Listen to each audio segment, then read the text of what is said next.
5:15, so I'd like to call to order the regular meeting of the Wenatchee City Council. As usual, we'll start with the Pledge of Allegiance, and Councilman Hornsby, can you lead us? Ready? I pledge allegiance to the flag of the United States of America and to the republic for which it stands, one nation, under God, indivisible, with liberty and justice for all. Thank you. Okay. Now we will do roll call. I believe Council Member Atkinson is excused. Council Member Huffaker is on the phone. And we have everyone I am else. present. Yes, sir. Thank you. Do we need a motion to excuse Council Member Atkinson? Okay. I'll make a motion, Your Honor, to excuse Councilmember Atkinson. Second. We have a motion by Councilmember Hornsby, second by Councilmember Cuevas, to excuse Councilmember Atkinson. All those in favor? Aye. Aye. All those opposed? Aye. Aye. Aye. All those opposed? Motion carries. Thank you. Okay. And now we will do the citizen request comments part. The citizen comments period is to provide the opportunity for members of the public to address the council on any matter, including items on the agenda. Comments on public hearing items will be taken during the public hearing. If there are any citizens wishing to address the council, when recognized, please step up to the microphone, give your name and mailing address, and state the matter of your interest. Citizen comments will be limited to 3 minutes. Would anyone like to come address the council? I see no takers. Is that no takers. Okay, we'll move on to consent items. Your Honor, I'll make a motion to approve the agenda, vouchers, and minutes from previous meetings. Motion for the City Council to approve Resolution 2024-26, confirming the appointment of Stephen Rowe to the Civil Service Commission. A motion for the City Council to approve the final contract voucher with Allied Trenchless Apollo Inc. and, I don't even know how to say that. Xylem. Dewatering Solutions Inc. for the water treatment plant, primary effluent line emergency repair project, City Project 2324, and authorize the city administrator's signature. Second. All right, we have a motion by Councilmember Hornsby and seconded by Councilmember Harold to approve the agenda, vouchers, and minutes from previous meetings, resolution number 2024-26, confirming the appointment of Stephen Rowe to the Civil Service Commission, and the final contract vouchers with Allied Trenchless, Apollo Inc., and Xylem Dewatering Solutions Inc. for the wastewater treatment plant primary effluent line emergency repair project, City Project 2324, and authorize the city administrator's signature. All those in favor, say aye. Aye. Aye. Aye. All those opposed? Motion carries. Okay, today we have a special presentation, the Purple Heart City Proclamation. Councilmember Ewer. Thank you. Proclamation for Purple Heart City. Whereas our nation and its principles have been defended throughout history by brave and patriotic men and women who sacrificed their own well-being for the cause of freedom and democracy, and whereas the Purple Heart is the oldest decoration in present use and was initially created as the badge of military merit by General George Washington in 1782, and whereas in 1932, on the 200th anniversary of George Washington's birth, the badge of military merit was renamed the Order of the Purple Heart. And whereas the Purple Heart was the first American Service Award of Decoration made available to the common soldier, and it's specifically awarded to members of the United States Armed Forces who have been wounded or paid the ultimate sacrifice in combat with a declared enemy of the United States of America. And whereas the 1991 Washington State Legislature passed Senate Bill 5718, recognizing the 7th day of August as a day to pay tribute to those who hold the distinction of having been awarded the Purple Heart. And whereas the residents of Wenatchee have great admiration and the utmost gratitude for all men and women who have selflessly served their country and this community in the armed forces. And whereas the city of Wenatchee has always supported this veteran population and pledges its ongoing commitment to and support for the men and women who so honorably serve our nation. Now, therefore, I, Top Brojanasantian, Mayor Pro Tem of the City of Wenatchee, do hereby proclaim Wenatchee a Purple Heart City and recognize the 7th day of August as Purple Heart Recipient Recognition Day, and encourage the citizens of Wenatchee to show their appreciation for the sacrifices the Purple Heart recipients have made in defending our freedoms, to acknowledge their courage, and to show them honor and support they have earned. Dated Wenatchee, Washington, this 25th day of July, 2024. Top, Rogenostian Mayor Pro Tem. Thank you, Councilmember Ewer. So we don't have any representatives receiving the proclamation today, but on August 7th, there will be an event at Pybus Market to recognize everyone, and they'll receive the certificate then. Okay, going to move on to action items.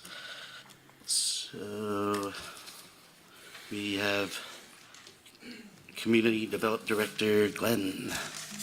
Good evening. Tonight I have before you a proposal to amend Section 210020 of the Wenatchee City Code. The purpose of this amendment, can you hear me okay? Oh, okay. Yes. The purpose of this amendment is to provide for the same provisions we have for the Historic Board and the Planning Commission, which allow for business owners who don't reside in city limits to serve on those bodies. And it's very positive for those other bodies. They have an inherent interest in the city of Wenatchee, and we are proposing that that same option be provided for the Code Enforcement Board. Have any questions that I can answer? Any questions for Glenn?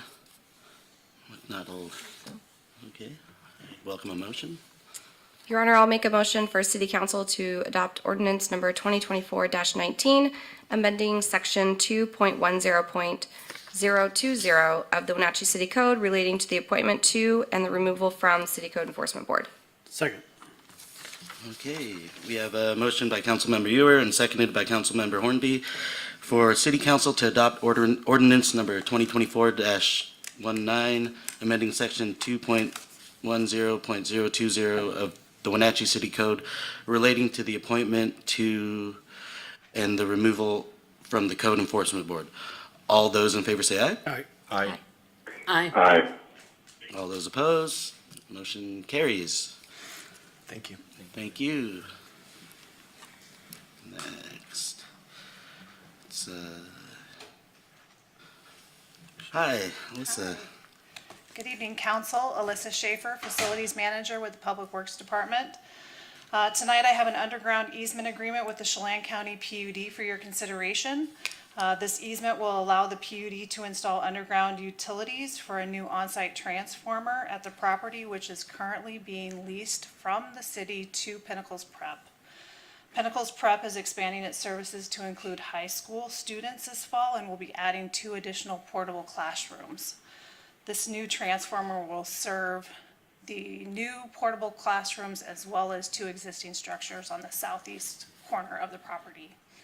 I would be happy to answer any questions that you have, and Oscar from Pinnacles Prep is also here in the event that I can't answer the question. Yeah, I saw yeah, it's really cool. Like, that's a nice, it'll be a nice building. Does anyone have any questions or comments? I'm just glad they're expanding. Yeah, that's good. Yeah, it's exciting. Your Honor, I'll make a motion for City Council to approve the underground utility easement and authorize the city administrator to sign the agreement. Second.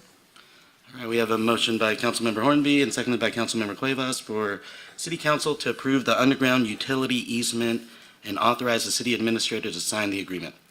All those in favor say aye. Aye. Aye. All those opposed, motion carries. Thank you very much. Thank you. Next is, Laura. Good evening, Council. Laura Gloria, City Administrator. The item before you is a contract between Chelan County, Douglas County, Grant County, Okanagan County, the City of Wenatchee, the City of East Wenatchee, and Moses Lake and Carillon Behavioral Health. This is for the opioid settlement dollars that the city has received. So this started quite a bit ago. The city entered into the one MOU for the settlement from the original distributors lawsuit, which entered us into this MOU as to how we would use those funds and how we would administer those funds. That MOU set this framework for partnering with these other agencies, which are under the Washington State Accountable Community of Health Regions. So we have to work as a region to figure out how to distribute these funds. Once the city entered into that MOU also required that we set up a opioid abatement council. So we further came back to the council to set up an interlocal agreement to do that. So that council has been set up with those agencies that I just mentioned earlier. That council is responsible for overseeing the distribution of the funds, annual review of expenditure reports, basically the administering agency and kind of making the final decisions on that. However, one more step. So this contract with Carol Leon is the agency that will actually do the work. What I mean by that is we have to put out RFPs for the work. We have to create a public dashboard. There's lots of administration that has to go into it from all of the agencies. And so Carol Leon would be doing all of that work for basically on behalf of the Opioid Abatement Council. However, each of the agencies still has discretion as to how they will use the funds. So we're not losing any of that authority. It really just is the agency who will move forward the implementation of the work under the direction of the Opioid Abatement Council as part of the Washington MOU. So again, lots of different steps there, but this would be the final one to allow us to actually start to use some of those funds. Happy to answer any questions if you have them. Can you, what do the funds look like amount-wise? Is there anything? Sure. So right now we have about $375,000 in the bank. I think just a couple months ago, we came back with another settlement through another agency where we received more funds. Those payout schedules are inconsistent at this time, so I don't know what we'll get on an annual basis, but as of right now, we have $375,000. So we've allocated around $300,000 for the first term of this contract, and then as we actually get the funds, we wanted to make sure that those were in the bank before we allocated them. As we get the funds, we'll continue to add to that pot. Great, thank you. No other comment other than it was riveting 98 pages. On that, I will make a motion for the city council to approve the contract between Chelan County, Douglas County, Grant County, Okanogan County, City of Wenatchee, City of East Wenatchee, and the City of Moses Lake, and Claron Behavioral Health, Inc., and authorize the city administrator's signature. Second. We have a motion by Councilmember Hornby and seconded by Councilmember Harold for City Council to approve the contract between Chelan County, Douglas County, Grant County, Okanogan County, the City of Wenatchee, and the City of East Wenatchee, and the City of Moses Lake, and Carillon Behavioral Health, Inc., and authorize the city administrator's signature. All those in favor say aye. Aye. Aye. All those opposed, motion carries. Thank you. Thank you. Okay.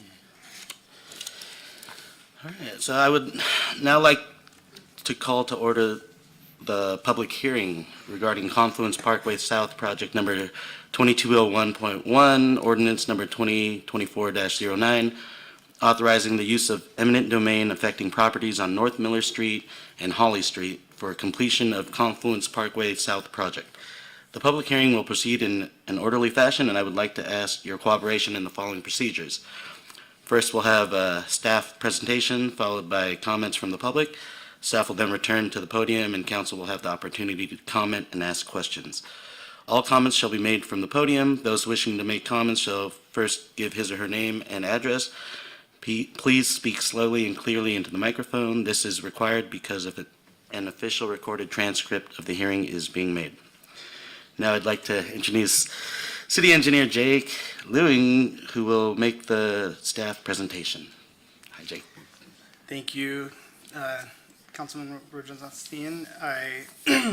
You said everything I was prepped to try to say, and I think you said it a lot more clear, so thank you for saying that. But again, Jake Lewing, City Engineer for the City of Wenatchee, also serving currently as the city's project manager for Confluence Parkway. And so, as you stated here, I wanted to open the hearing up with giving a short presentation on Confluence Parkway South, or Phase 1, really, which is the portion of the project that this hearing pertains to. I'll kind of get into the phasing, but I just wanted to make it really clear that tonight's hearing and the action being requested is really for just this first phase of the project was funded by the city's infra grant. So I'll go a little bit more on that. Just wanted to make that clarification. Prior to starting about kind of what's built, it's always, I think, a good, recognition to step back and say, why are we doing the project? And again, here, this is a number of items that were identified here in our region going back about a decade ago as issues that the north end of Wenatchee was facing. Ultimately, I think it can be boiled down to this little graphic here on the right-hand corner, but the connecting communities, really connecting Wenatchee to the old station area and also Wenatchee to our waterfront. Currently, we kind of have these two railroad at-grade crossings, which see really heavy rail traffic, and so looking at safely providing that access for all users, not only cars and transit and trucks, but also folks on bike or on foot. Enhancing mobility and safety, again, focusing on those non-motorized users, as well as the transit and other items to better serve our population for all those modes of travel, getting in and out and through Wenatchee. And finally, or thirdly here, helping relieve congestion. I think a lot of this picture here is a current snapshot here on North Wenatchee Avenue, and current projections are showing that we expect to have another 50 to 60% increase in traffic over the next 20 years. So needing to take steps to address that for future growth and the economy and safety of all those coming into our town. And then finally, and another emergency access. So most people recognize that Wenatchee is constrained by the foothills and then the two rivers, and we currently have one way in and out of town on the north end. And so thinking through natural disasters such as wildfires, an evacuation route, or emergency response to people or businesses on the north side of the Wenatchee River, I think a lot of people recognize if there's ever an accident on the bridge that really constrains us and how we can move people around. And so this is, providing this additional access is a critical piece. So the ultimate Confluence Parkway, ultimately here you can see it will create a 2.5 mile bypass route of SR 285 or North Wenatchee Avenue. It will build 3 major bridges, so 2 at the railroads, and then 1 across the Wenatchee River.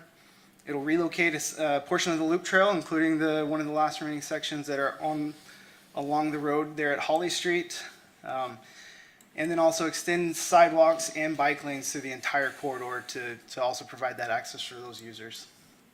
I mentioned the congestion relief. The parkway, when completed, is projected to take over 16,000 vehicles off of SR 285 to help reduce the congestion and delays that we see on that commercial corridor. And so we see that could be used as a regional transit connector, freight traffic, and then just reliability for commuters to pull pressure off of our commercial corridor there on the north end. This slide here is really trying to look at some of the progress we've made. Just a couple things I wanted to note is that new corridor projects like this can take years, decades to complete. And they start with the vision. And so I kind of identified the need that was identified by the region, not just our city, but also our partners with the DOTs, our counties, and other city. Going back about a decade ago, Confluence Parkway was selected as the preferred alternative to solve that. And then it started through the environmental process. We got the environmental clearance here September of 2023.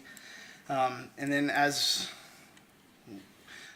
the next step after getting that environmental clearance is looking for funding to go out and complete the project. And so the city was successful getting the initial funding for this first phase from the infra program, the feds, as well as the state, and I'll go over that in the next slide. And then, so at this point, we are on track to build that initial phase, really being shovels in the ground just under 2 years from executing that funding agreement on over half of the corridor. And so again, that's initial construction is anticipating to start kind of late spring of 2025 and be completed by the end of 2027. So a little bit more at the funding picture. The city applied for an infra application to complete the parkway. As part of our application there, we also offered some additional funding options and funding option A was selected. And so this is the part I wanted to just focus on that, again, the infra program selected Confluence Parkway South. Did not include Confluence North or this section here in blue, which includes that bridge across the river at this time. So we're going to continue to work on those elements, but the fully funded project at this point is Confluence South. And again, that's what we're here to focus on. We did receive, the ask was for 102, they granted 92 million. And then this just details some of the additional funding that's come along the way to support that infra project. And I also note that the south end, the pedestrian bridges, it's also part of our infra project, but it is being delivered separate from Confluence South. And again, tonight's action is not including that portion of the project.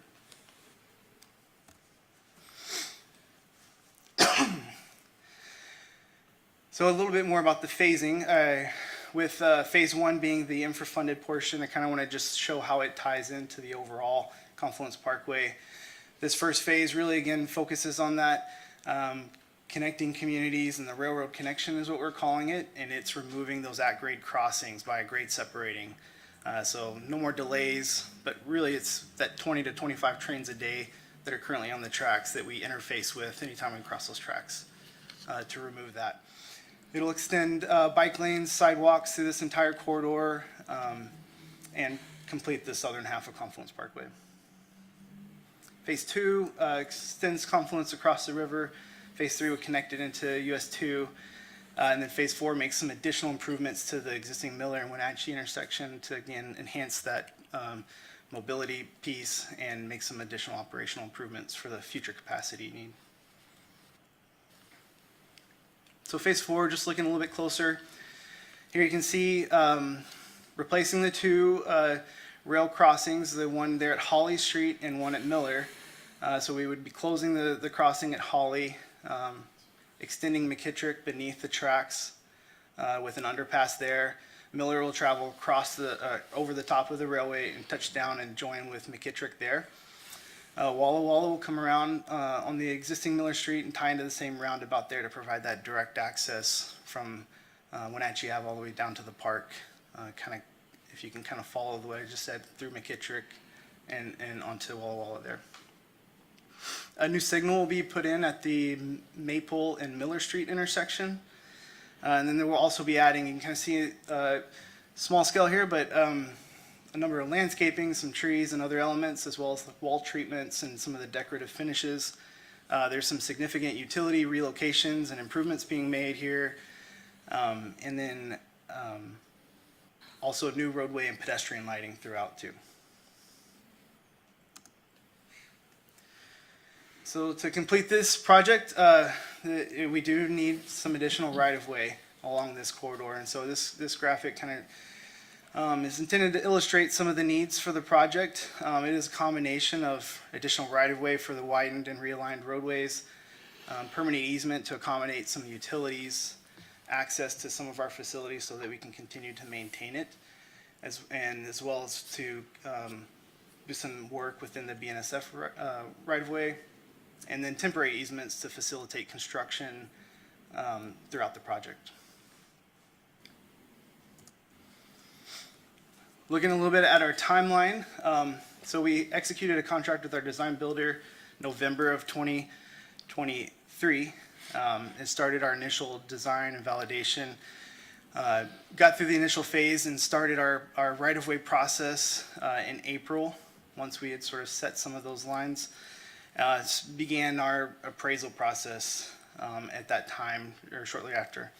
We're currently in that, preparing offer packages and following the federal process, working through all those approvals as we pull those together. We intend to begin presenting offers to owners here next month, and then that'll happen over the course of a couple of months. We intend to then have some time frame for them to review, consider those, and we'll work with those. We hope to acquire the properties by the end of the year, a couple of months afterwards. And so if we can't come to an initial agreement, we have some other tools such as possession and use. And you can see this table here is on our webpage to provide more of a timeline to folks to what to expect and what to anticipate. And again, in order to secure the federal funding that we have, which is currently, our current total funding is $175 million. We have to start construction next spring in order to complete it by November of '27. So we need to obligate the funds here this summer, but show that we will complete and spend those by the end of '27, or we would risk losing those funds.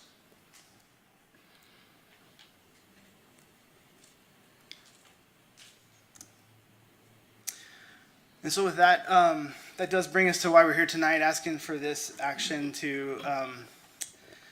for an ordinance to authorize the use of eminent domain, should it be necessary. I think, I definitely wanted to state that, it is the city's full intent to provide a strong offer up front along with our appraisals and other items to work to find a mutually agreed deal here with our neighbors and work through the process. But this is part of that process, and with that, I wanted to introduce Kenan Williams, who is our special counsel that would assist us with that and has kind of been advising us to how we follow that federal process through this acquisition on this corridor project.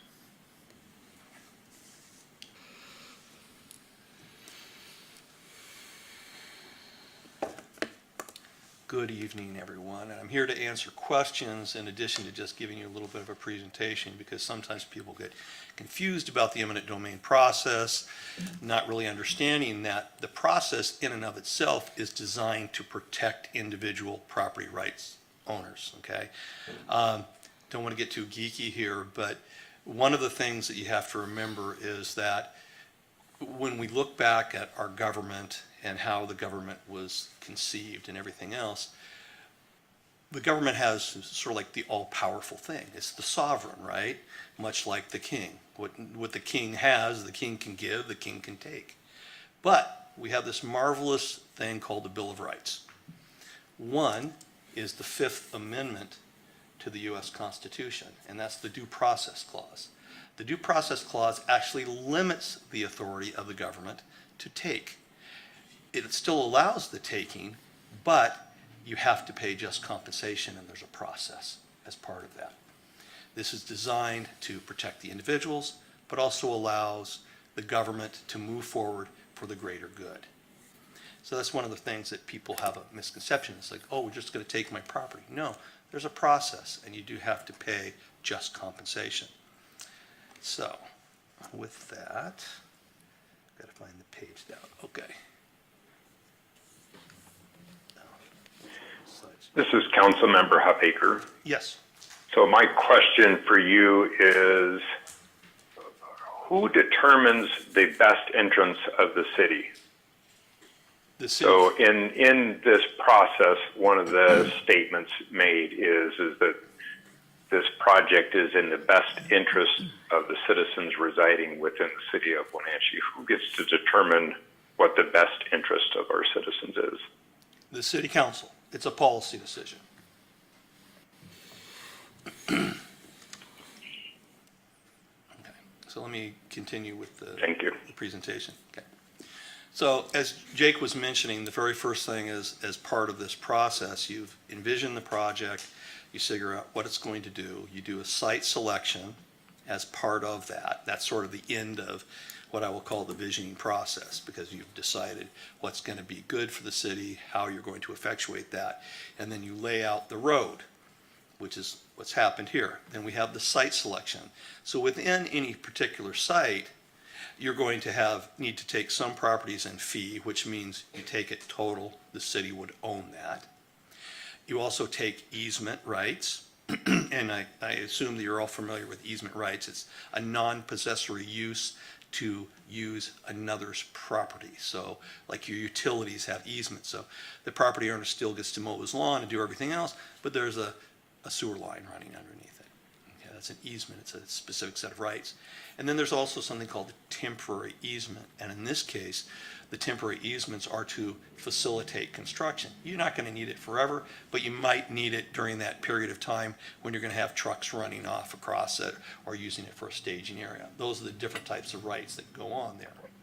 Then you have, at this stage, which we're entering into, this pre-litigation negotiations, where we have to, first of all, determine what the value of the property is by hiring an independent appraiser to do that, and your right-of-way team is doing that, as well as they're out there doing the negotiations, trying to reach an agreement. All of these purchases begin on a, quote, voluntary basis.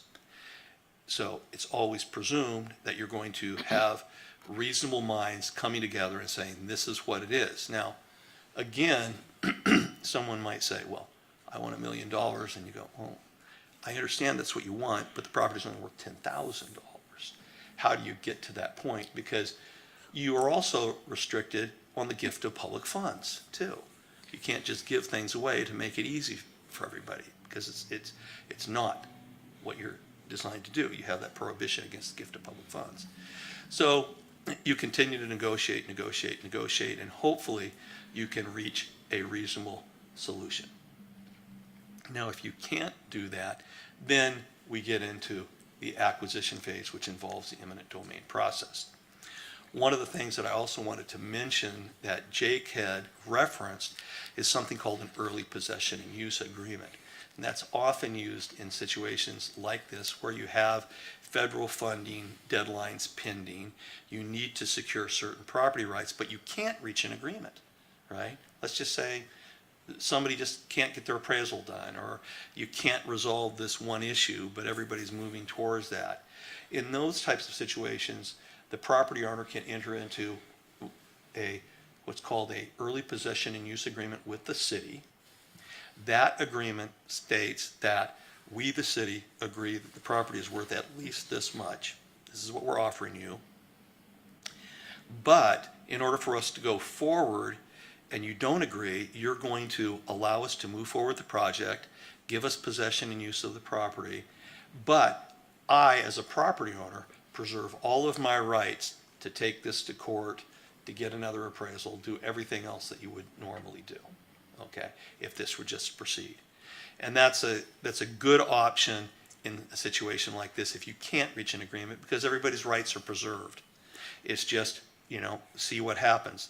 The nice thing about it is, too, is at the end of the day, depending on when things are finally resolved, they'll know what the impacts actually were to their property. 3 types of property rights, and I went over this earlier, which is the fee take, which is, your quote, fee simple absolute. It's, in other words, I own it, it's my property. That would be one type of acquisition that you take. You could take an easement. Again, it could be for something as similar as we need to put a slope on there, but you still own that property, or we need to put a piling on there, but you still own the rest of those rights to your property. And then you have the temporary easement, where we only need a particular use of the property for a particular period of time. Again, when you take an easement, it is limited to the rights that you acquire.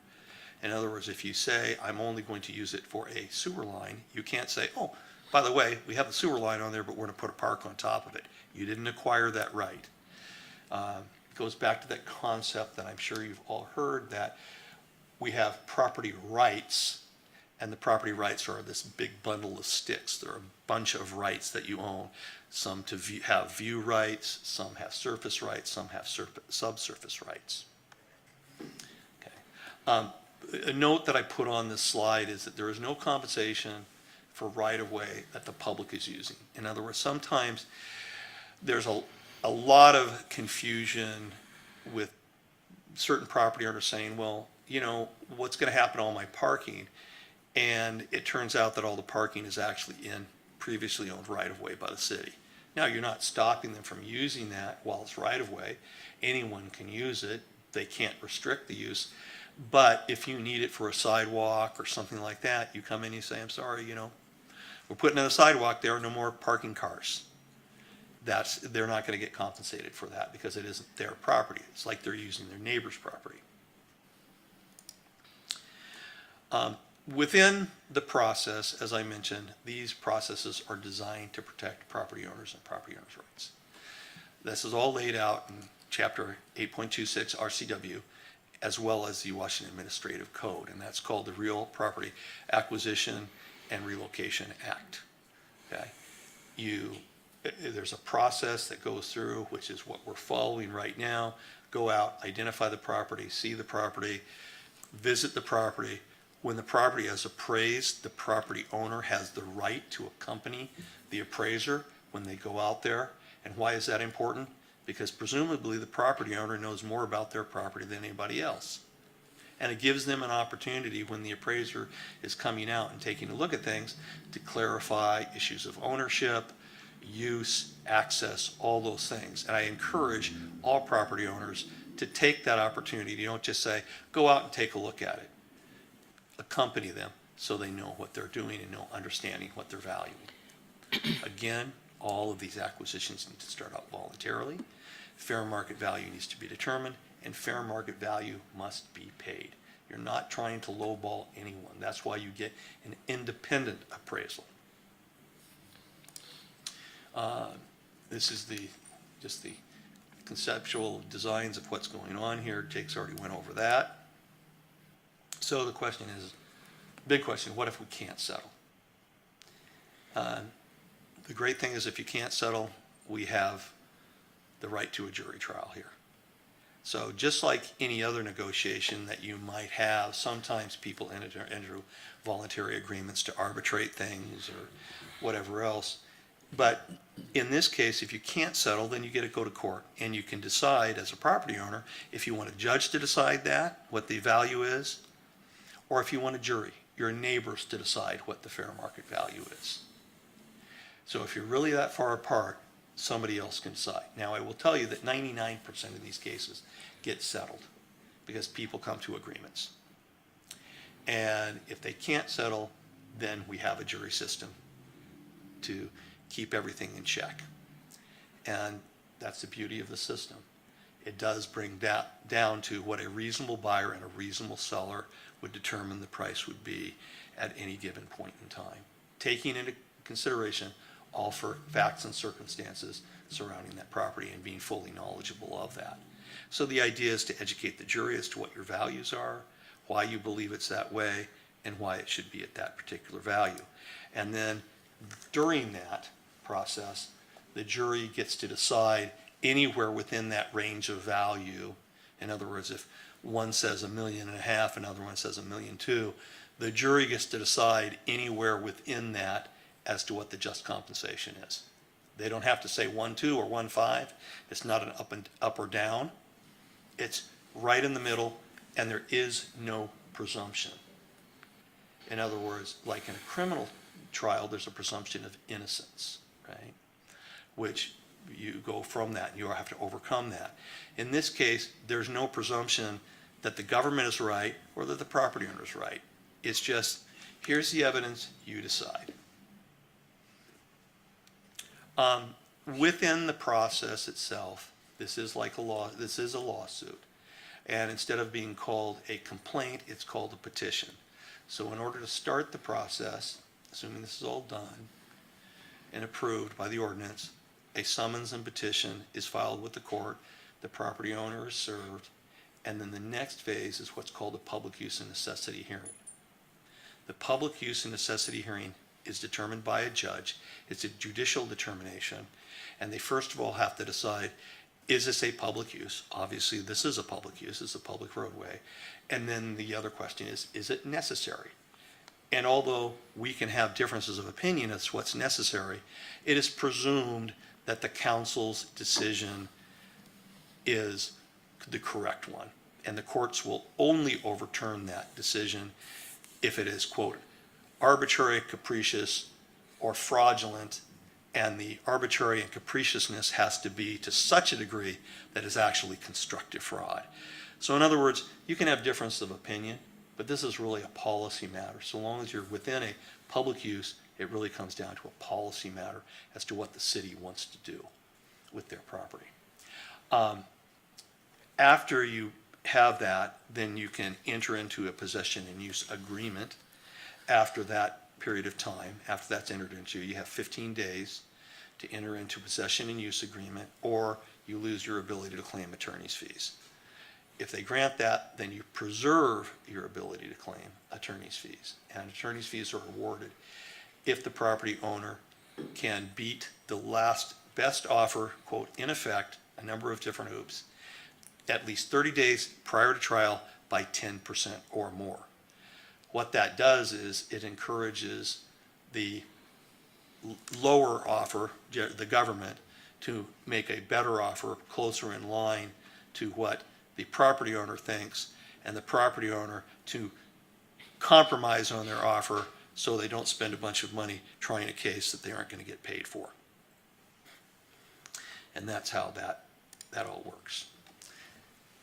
There we are. Now, the bigger question, why do you need to do this now, Ken? Can't we just wait? And the answer is everybody loves to wait. Everybody likes to put these things off. But as Jake was mentioning, you've got funding deadlines. And while the federal government makes it sound really great that, hey, we're giving you 190-something thousand, $1 million, the problem is that you have to spend it in a certain period of time.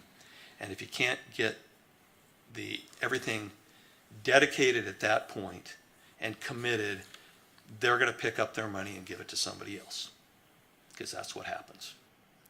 So to some degree, you are under this timeline, and in order to move it ahead, you need to put this process into place. And so, assuming this is adopted, we're going to continue to negotiate. The negotiation team is out, the right-of-way team is going to continue to talk to people, try and get things done. But if they can't get it done by the end of September, beginning part of October, we're going to have to start filing cases in order to keep you on deadline to preserve that $175 million that was awarded to you in a grant. And with all that said, I hope I've answered all your questions, but if not, I'm more than willing to answer your questions all night long. And if there are folks in the back that want to talk to me afterwards about the process, I'm more than happy to do that. Thank you, Mr. Williams. Do we have any questions?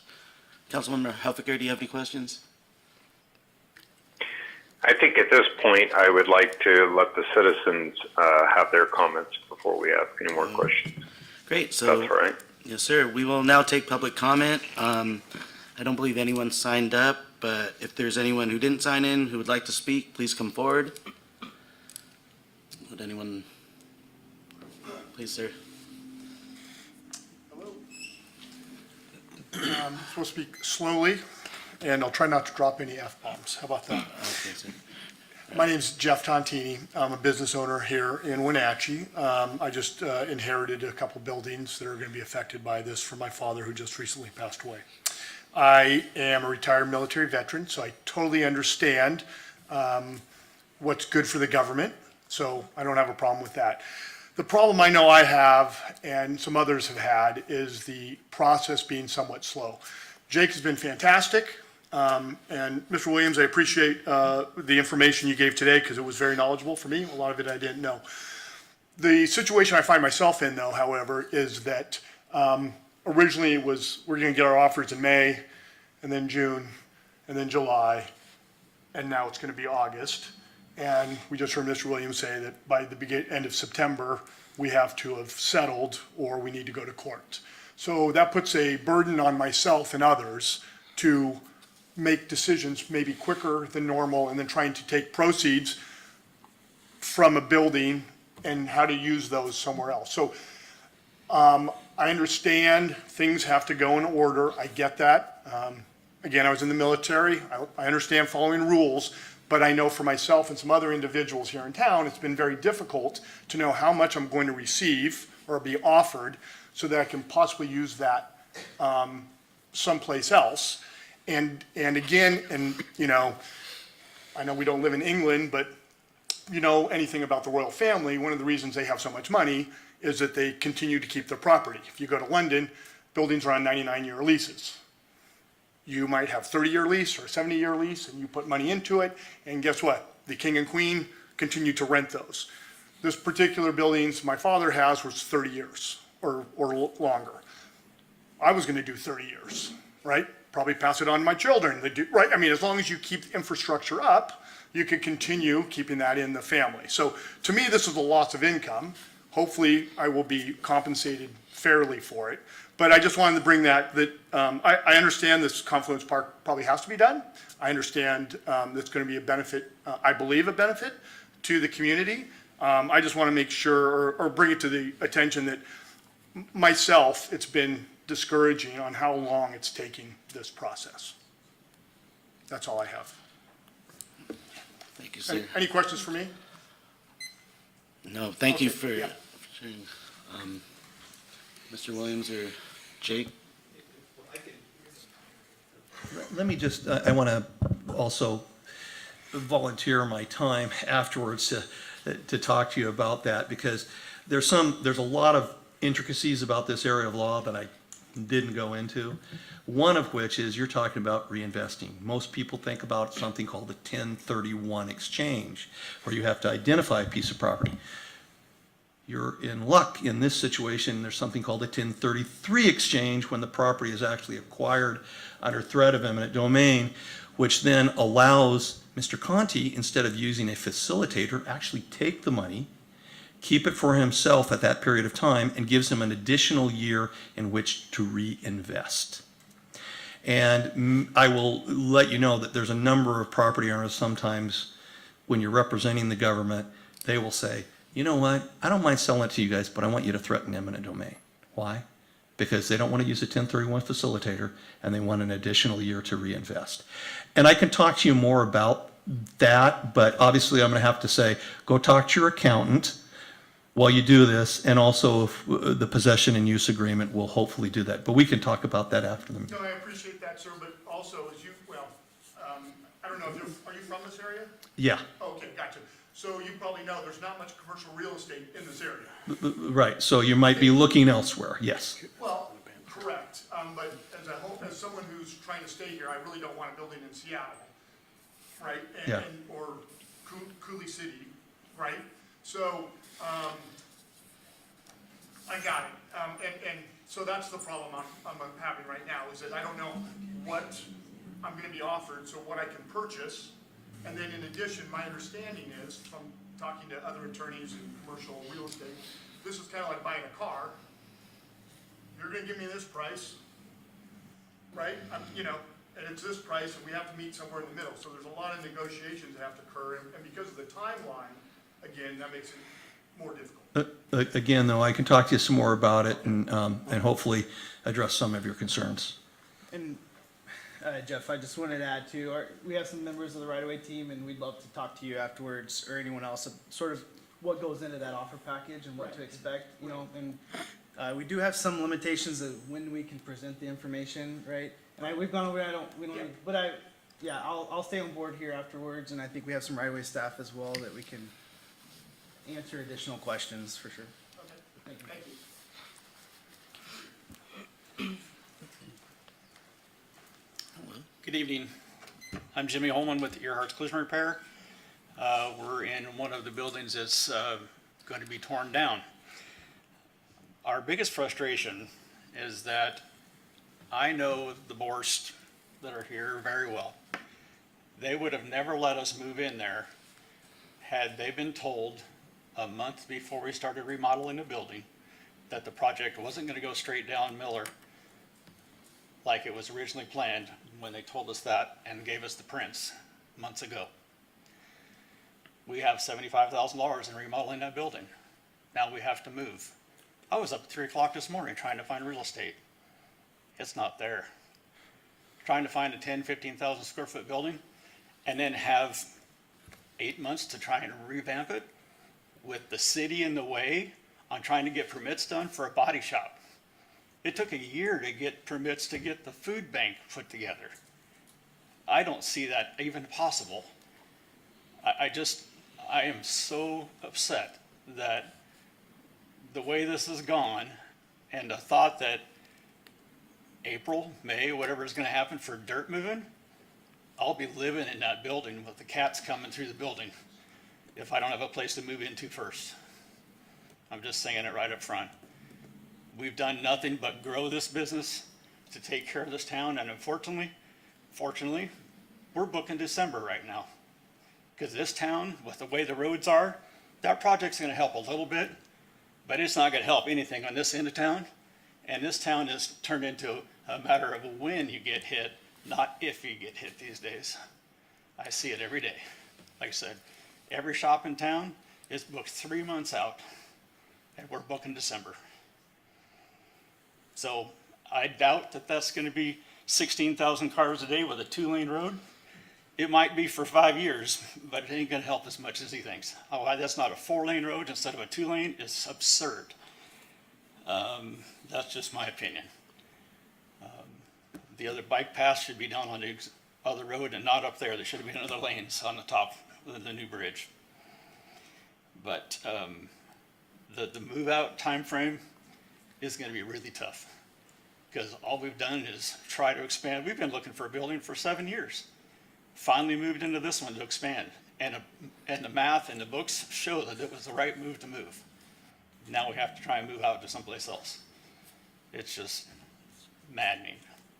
So it's definitely on a different side of the thing, on the ownership side, but this is affecting more people with this floor plan footprint of the project than what it would have been going right down the original pathway with it under. Thank you.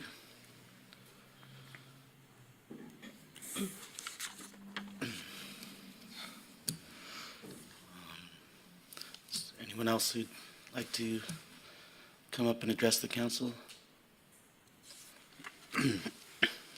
Well, there being no further test. There's one Oh, more, sir. please, sir. I'm gonna say anything, but I'm gonna say this. 44 years in construction, I've built buildings bigger than any of those out there. What's your name, sir? Pardon? What's your name, sir? Rob Borst. Thank you, Rob. I own 2 of the buildings out there. And I've looked at this plan for this road and the bridge and whatnot.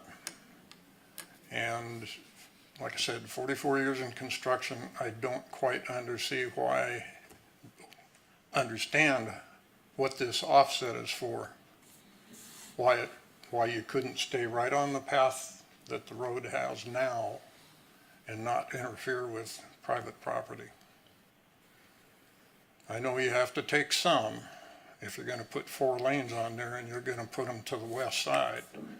But this jog messes us up big time. I just, like I said, with 44 years in construction, I don't really understand why that has to be done. I think I know, because it'd be a little cheaper to build the bridge and a little easier, but I would think that's gonna be offset by what you have to pay for that property. Thank you.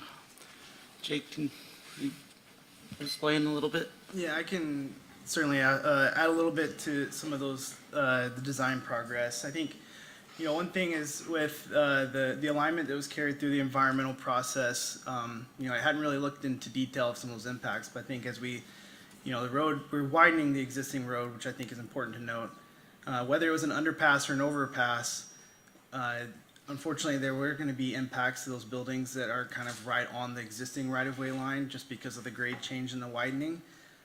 Knowing that the type of structures, age of structures, we couldn't surgically remove, a large chunk of it. And so as we progressed in the design, some other elements came up on Miller Street. We have, I think most notably is the 30-inch regional water main, which brings water down from the aquifer and it feeds water to the entire Wenatchee Valley, not only our side, but East Wenatchee, Douglas County. And so as we looked at the impacts that were anticipated from the existing alignment that we had carried through the environmental process, we were going to be impacting those businesses either way. And so by shifting the road, we're able to avoid a lot of those utilities, not only for cost, but it was really if we take that line, or we take that water main offline, it was the only time you can do it is less than 48 hours in the middle of winter. Otherwise, there's faucets stop turning on in certain parts of the valley, right? So it was, the way we looked at it, there's a really significant risk to not only the project, but to the community. And so really as we've advanced, I don't think that we've really, I want to be sensitive that this is definitely impacting some owners more than others. But these would have been anticipated either with the original alignment versus what we've progressed to. Thank you. Would anyone else like to speak? Well, there being no further testimony, I will now close the public testimony portion of the hearing for council to discuss and take action on the requested motion. Are there any additional comments from council or staff? Since I sit on the left, I'll start and we can go that way. Okay, That's all right. please. You hear me okay? Yes, sir. So I struggle with this. I understand why we want to do this project and how it's going to relieve some of the pressure off of Wenatchee Avenue. I struggle with some of the effects it's going to have on the environment as well as business and business owners. And to put that decision down into our hands is very difficult for me. The other thing I'm struggling with a little bit is that this doesn't feel like we're making this decision. It feels like engineers who came up with this final plan that put the roadway in certain places made this decision more than we're making this decision. The other thing I struggle with is the approach that we've gone to get to this point. It's taken a long time, as people have mentioned. We've had multiple delays.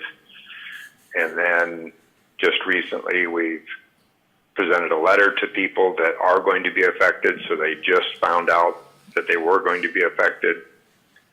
And I just don't feel like I can support this. So I, for one, will not be in favor of this moving forward. Thank you, Councilmember Huffaker. Anyone else?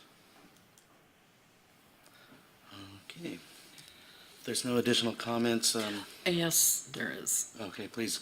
I have to agree with Councilmember Huffaker. I have the same concerns. However, I think this is really important that I do feel we need to move forward on it. However, I have a concern. We're going to reimburse these people or purchase the property from them.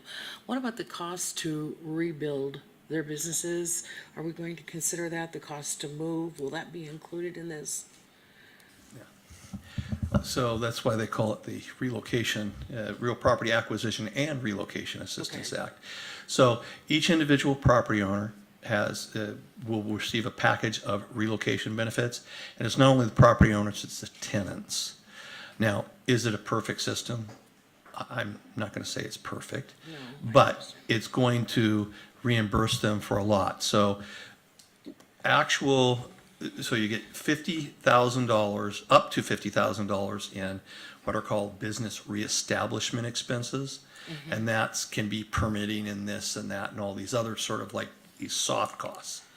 Then you also have unlimited move costs. So, and the move cost is more than just having someone pick up a piece of equipment and then set it down. It's the disconnecting, reconnecting, if there's special electrical things like that, that all comes into move costs. And also if there's special machines that need to be recalibrated, the recalibration costs, all those costs get bundled in.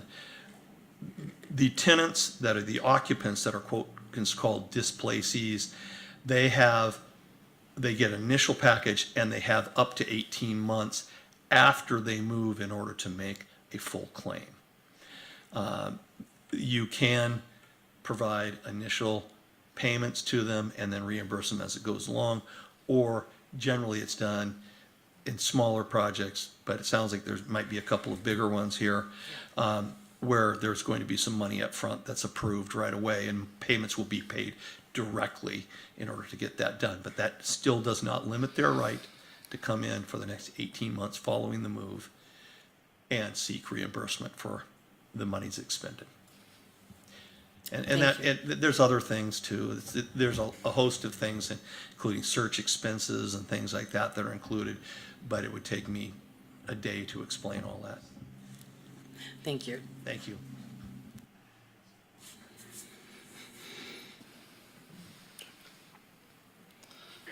Does that also address loss of income, as one gentleman mentioned? So if he's losing his buildings that are being rented out, he's going to lose that income?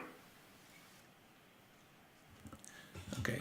Lost income is not allowed in just compensation awards.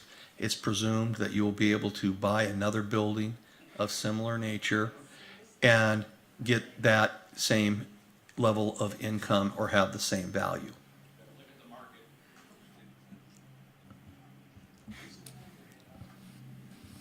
Okay. Anything else? I'd like to inject something here for that comment. Pardon? Could you come up here so we can hear you? Okay. That's not procedure. The public comment period has been closed. Pat and I have been out looking.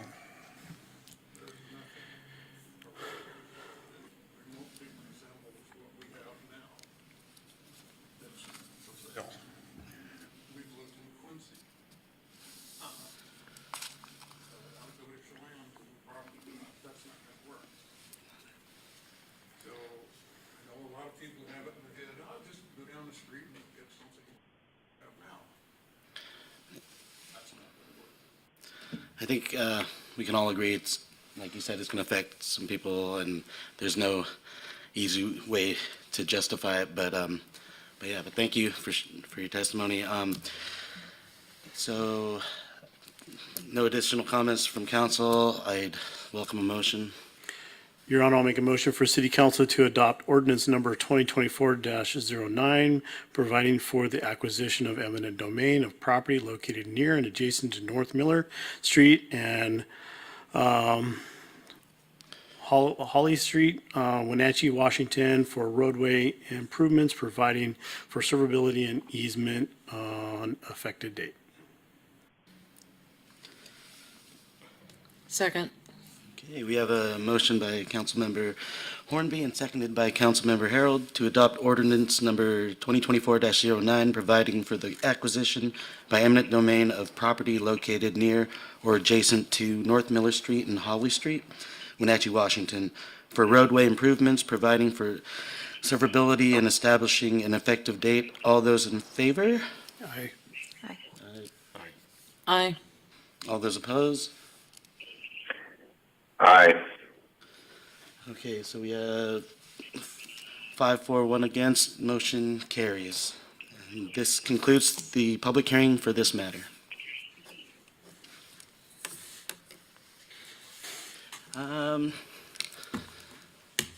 Ms. Laura, do we have a mayor's report? We do. Apologies, let me log into my laptop here. So let's see what we have going on. National Night Out, August 6th. So the Wenatchee Police Department organizes that at local parks, and that includes Washington Park, Rotary Park, as well as the location of Cafe, which is an organizational street. So welcome the council members as well as the community to come and join us and meet your local police department. There'll be food, games. It's always really a really fun time. So welcome everyone to come to that. We also had an open house last week for the Confluence Parkway project. We had quite a bit of attendees, I think over 120 people. So Jake did a really good presentation on update of the project. The other thing that we're doing is we're starting to meet with our local representatives. So our state representatives, our federal representatives on the project, just to get them queued up to where we are on the process, knowing that, again, we have those future phases to potentially look for funding, but again, also just sharing the progress made to date. I also presented yesterday to the Washington State Transportation Commission. They manage the Washington State Transportation Plan, everything from tolling to ferries. So it was a really good opportunity to continue to, again, talk about the project and get everyone up to date on the latest.